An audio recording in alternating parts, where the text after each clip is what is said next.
Hi hello friends, ನಮಸ್ಕಾರ. ನಮ್ಮ YouTube ಚಾನಲ್ಗೆ ನಿಮಗೆ ಸ್ವಾಗತ. ಇವತ್ತು ರೈಲ್ವೆ ರಿಕ್ವೈರ್ಮೆಂಟ್ ಬೋರ್ಡ್ಸ್ ಅವರು NTPC ರಿಕ್ವೈರ್ಮೆಂಟ್ ನೋಟಿಫಿಕೇಶನ್ ಬಿಟ್ಟಿದ್ದಾರೆ. ಸೊ ಇವಾಗ ನಿಮಗೆ ನಾನು ಆ ನೋಟಿಫಿಕೇಶನ್ ಬಗ್ಗೆ ತಿಳಿಸ್ಕೊಡ್ತೀನಿ. ಇನ್ನೂ ಯಾರು ನಮ್ಮ ಚಾನಲ್ಗೆ ಸಬ್ಸ್ಕ್ರೈಬ್ ಆಗಿ ನೋಡಿ, ಈಗಲೇ ಸಬ್ಸ್ಕ್ರೈಬ್ ಮಾಡ್ಕೊಳ್ಳಿ. ನಿಮಗೆ ಯಾವುದೇ ಒಂದು ಗೌರ್ಮೆಂಟ್ ಜಾಬ್ ನೋಟಿಫಿಕೇಶನ್ ಬಂದರೂ ನಾನು ಎಲ್ಲ ಮಾಹಿತಿನ ನೀಡ್ತೇನೆ. ಬನ್ನಿ, ನಿಮಗೆ ಆ ನೋಟಿಫಿಕೇಶನ್ ಬಗ್ಗೆ ಇವಾಗ ತಿಳಿಸ್ಕೊಡ್ತೀನಿ. ಸೊ ರೈಲ್ವೆ ರಿಕ್ವೈರ್ಮೆಂಟ್ ಬೋರ್ಡ್ಸ್ ಅವರು ಈ ನೋಟಿಫಿಕೇಶನ್ ಹೊರಡಿಸಿದ್ದಾರೆ. ಈ ನೋಟಿಫಿಕೇಶನನ್ನು 29/9/2024 ಪಬ್ಲಿಷ್ ಮಾಡಿದ್ದಾರೆ. ಈ ಅಪ್ಲಿಕೇಶನ್ ಅಪ್ಲಿಕೇಶನ್ ಹಾಕೋಕ್ಕೆ ಸ್ಟಾರ್ಟ್ ಆಗೋದು 21/9/2024. ಆಮೇಲೆ ಈ ಅಪ್ಲಿಕೇಶನ್ ಹಾಕೋದು ಕ್ಲೋಸ್ ಆಗೋದು 20/10/2024. ಮತ್ತು ನಿಮಗೆ ಫೀಸನ್ನು ಕಟ್ಟಲಿಕ್ಕೆ 21/10/2024 22/10/2024 ರಾತ್ರಿ 11:59 ಕೊಟ್ಟಿದ್ದಾರೆ.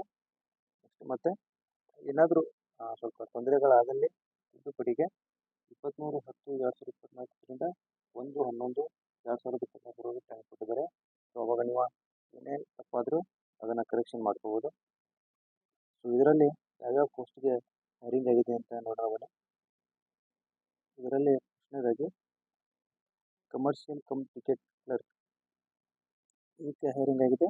ಎರಡನೇದು ಅಕೌಂಟ್ ಕ್ಲರ್ಕ್ ಕಮ್ ಟೈಪಿಸ್ಟ್, ಮೂರನೇದು ಜೂನಿಯರ್ ಕ್ಲರ್ಕ್ ಕಮ್ ಟೈಪಿಸ್ಟ್, ಮತ್ತು ನಾಲ್ಕನೇದು ಫ್ರೆಂಡ್ಸ್ ಕ್ಲರ್ಕ್. ಒಂದನೇದು ಕಮರ್ಷಿಯಲ್ ಕಮ್ ಟಿಕೆಟ್ ಕ್ಲರ್ಕ್ಗೆ 21,700ವರೆಗೂ ಸ್ಯಾಲ್ರಿ ಇದೆ. ಆಮೇಲೆ ಅಕೌಂಟ್ ಕ್ಲರ್ಕ್ ಕಮ್ ಟೈಪಿಸ್ಟ್ಗೆ 19,900 ಸ್ಯಾಲ್ರಿ ಇದೆ.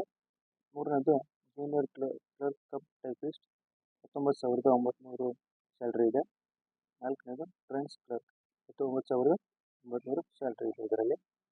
ಆಮೇಲೆ ಇದರ ಫೀ ಸ್ಟ್ರಕ್ಚರ್ ನೋಡೋದಾದರೆ OBC ಜನರಲ್ ಮತ್ತು EWS ಕ್ಯಾಟಗರಿ ಅವರಿಗೆ 500 ರೂಪಾಯಿ ಇದೆ.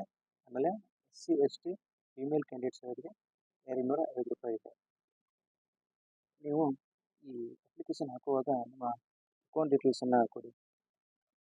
ಯಾವುದು ನಿಮ್ಮದು ಅಕೌಂಟ್ ಡೀಟೇಲ್ಸ್ ಚಾಲ್ತಿಯಲ್ಲಿದೆಯಲ್ಲ ಅದನ್ನು ಕೊಡಿ. ನೀವು ಎಕ್ಸಾಮ್ ಅಟೆಂಡ್ ಆದಮೇಲೆ ಸ್ವಲ್ಪ ದಿವಸ ಬಿಟ್ಟು ನಿಮಗೆ ಅಮೌಂಟು ರೀಫಂಡ್ ಆಗುತ್ತೆ. ನೆಕ್ಸ್ಟ್ ಇದಕ್ಕೆ ಕ್ವಾಲಿಫಿಕೇಷನ್ ಏನಂತ ಅಂತಂದರೆ 12th ಅಂದರೆ 12ನೇ ತರಗತಿಯನ್ನು ಪಾಸ್ ಆಗಿರೋರು ಯಾರು ಬೇಕಾದರೂ ಈ ಜಾಬ್ಗೆ ಅಪ್ಲೈ ಮಾಡ್ಬೋದು. ITI ಮತ್ತು ಬೇರೆ ಕೋರ್ಸೆಲ್ಲ ಇದಕ್ಕೆ ಅಪ್ಲಿಕೇಬಲ್ ಆಗಲ್ಲ. 12th ಕೋರ್ಸ್ ಯಾರು ಮಾಡಿರ್ತಾರಲ್ಲ ಅವರು ಹಾಕ್ಬೋದು. ಮತ್ತು ಇದಕ್ಕೆ ಪರ್ಸೆಂಟೇಜ್ ಎಲ್ಲ ರಿಕ್ವೈರ್ಡ್ ಆಗಲ್ಲ, ಎಷ್ಟೇ ಆಗಿದ್ದರೂ ನೀವು ಹಾಕ್ಬೋದು. ಮತ್ತು ಇದಕ್ಕೆ ಏಜ್ ಬಂದುಬಿಟ್ಟು 18 ವರ್ಷದಿಂದ 30 ವರ್ಷದವರು ಯಾರು ಇದ್ದಾರೆ ಹಾಕ್ಬೋದು. ಇದಕ್ಕೆ ಏಜ್ ರಿಲ್ಯಾಕ್ಸೇಷನು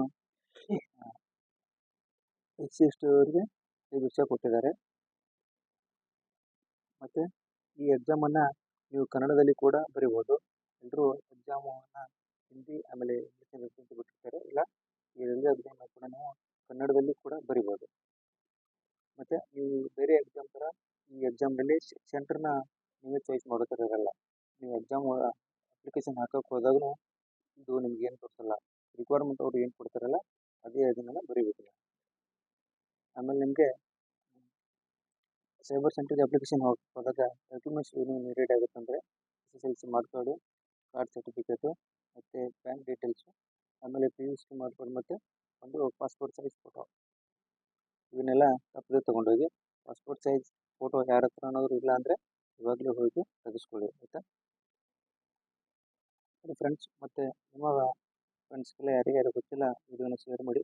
ಯಾರು ಇವಾಗಲೇ 12th ಪಾಸ್ ಮಾಡ್ಕೊಂಡಿರ್ತಾರಲ್ಲ, ಇದೊಂದು ಒಳ್ಳೆಯ ಅವಕಾಶ ಇದೆ. ನಿಮಗೆ ಚೆನ್ನಾಗಿ ಓದಿರ್ತೀರ, ಎಲ್ಲರೂ ಈ ಅವಕಾಶನ ಒಳಪಡಿಸಿ. ಮತ್ತು ಇನ್ನಷ್ಟು ಇದೇ ಥರ ನಿಮಗೆ ನಮ್ಮ ಚಾನಲ್ ಕಡೆಯಿಂದ ಏನೇ ಇನ್ಫಾರ್ಮೇಷನ್ ಬೇಕಾದರೆ ನಮ್ಮ ಚಾನಲ್ನ ಸಬ್ಸ್ಕ್ರೈಬ್ ಮಾಡ್ಕೊಳ್ಳಿ, ಬೆಲ್ ಐಕನ್ ಕ್ಲಿಕ್ ಮಾಡ್ಕೊಳ್ಳಿ. ಈ ಅಪ್ಲಿಕೇಶನ್ ಹಾಕೋಕ್ಕೆ 1 ಮಂತ್ ಟೈಮನ್ನು ಕೊಟ್ಟಿದ್ದಾರೆ ನಿಮಗೆ. ಇದರಲ್ಲಿ ಇನ್ನೂ ಯಾರು ಲೇಟ್ ಮಾಡಿದೆ ಜಲ್ದಿನೇ ಹಾಕ್ಕೊಳ್ಳಿ. ಯಾಕಂದರೆ ಲಾಸ್ಟ್ ಟೈಮಲ್ಲಿ ಹಾಕಕ್ಕೆ ಹೋದರೆ ನಿಮಗೆ ತುಂಬ ಸರ್ವರ್ ಪ್ರಾಬ್ಲಮ್ಮು, ಆಮೇಲೆ ಫೀಸ್ ಎಲ್ಲ ಕರೆಕ್ಟಾಗಿ ಆಗಲ್ಲ. ಸೊ ಆದಷ್ಟು ಜಲ್ದಿನೇ ಟೈಮ್ ಇದ್ದಾಗ ಮಾಡ್ಕೊಳ್ಳಿ. ಎಲ್ಲರಿಗೂ all the best. Thank you.